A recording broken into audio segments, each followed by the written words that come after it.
The guys in the front, Keep going. take it off, said the boys in the rear.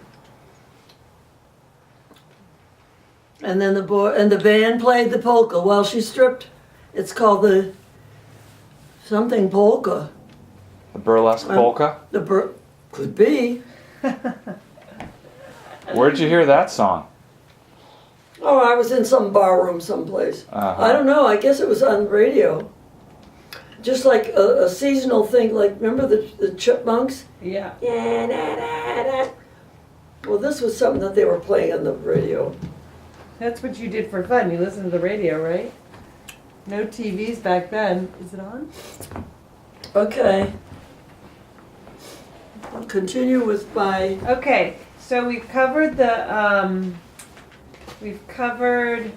marriages. Shelley of and the Jeff's girls. wedding. Shelley's how and far Jeff's were wedding. we? So Is it now, going but I yet? want to go back to talk about Super Graham moving in. So after Nick died. Okay, when my husband died, my mother came to be with me. And she was here in the house while we went to Brooklyn to the funeral. And she decided to stay till I got myself together a little bit, but obviously I had to go back to work.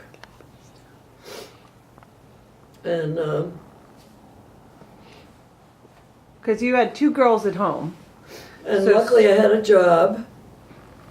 And, How did you learn to do all the things that Nick did? I mean, did you know about writing checks and paying bills? no, that was why it was such a big adjustment, because he never let me handle the business, which is exactly what Middle Eastern men do. They think that they're in charge, and the woman just follows along or does what they ask her to do, or in other words, she maintains the home and raises the kid.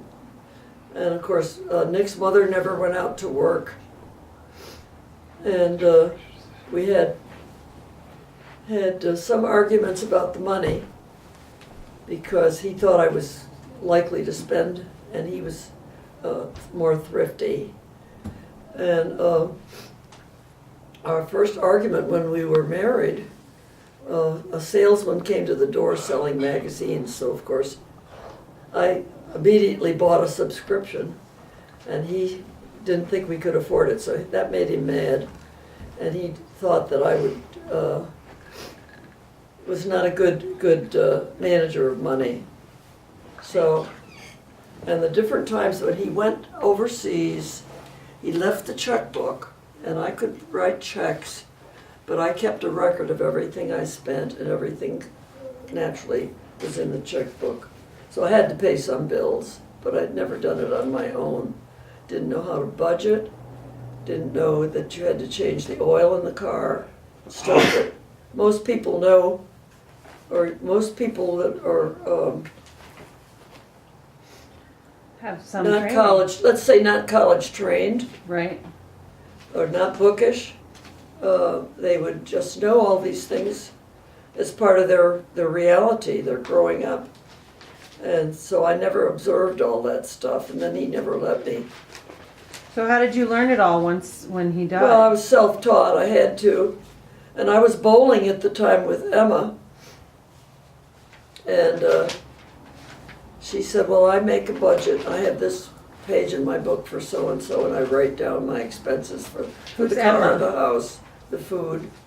Who was So Emma? I kind of started working from scratch, and it wasn't difficult. Who was Emma? She was a friend? Emma was a friend. Her husband was Nick's good friend, the butcher. When we had the lambs butchered, and when we first came up here, they had a big sign out in front of their house, Kerr C. Farms. He was in partnership with another man named Fred Kurtz. And Carl Seeger was Carl. We got very friendly with him, and Nick liked him a lot, and they got along beautifully. And Emma was right there when I Lost Nick. became a widow. Carl had died couple of years earlier. Oh, okay. And that was just so traumatic for Nick, because that was like his best friend. And what about the farm? When Nick died, did you still have a lot of the farm? We still had all of it. And so the following summer, my next door neighbor, Maida, the German couple, they thought they'd like to cultivate it where we had a garden. We had a huge garden from the hedge all the way back to the creek. You still And had that's where animals? Well, that's where we had the sheep too. Okay. So that big area was up for grabs as far as they were happy to try their hand at farming. But they didn't do well, and they were complaining that there were so many groundhogs around here that as soon as the tomatoes would form, why something would come and eat them or carry them away. So they had it for, I guess, 1 year. And then when George approached me that he wanted to buy it, we had a surveyor come, and I have... George and Carol lived there that long ago? George and Carol were there after Nick died? Yeah, no, they were, no, the Dietrichs lived there, but then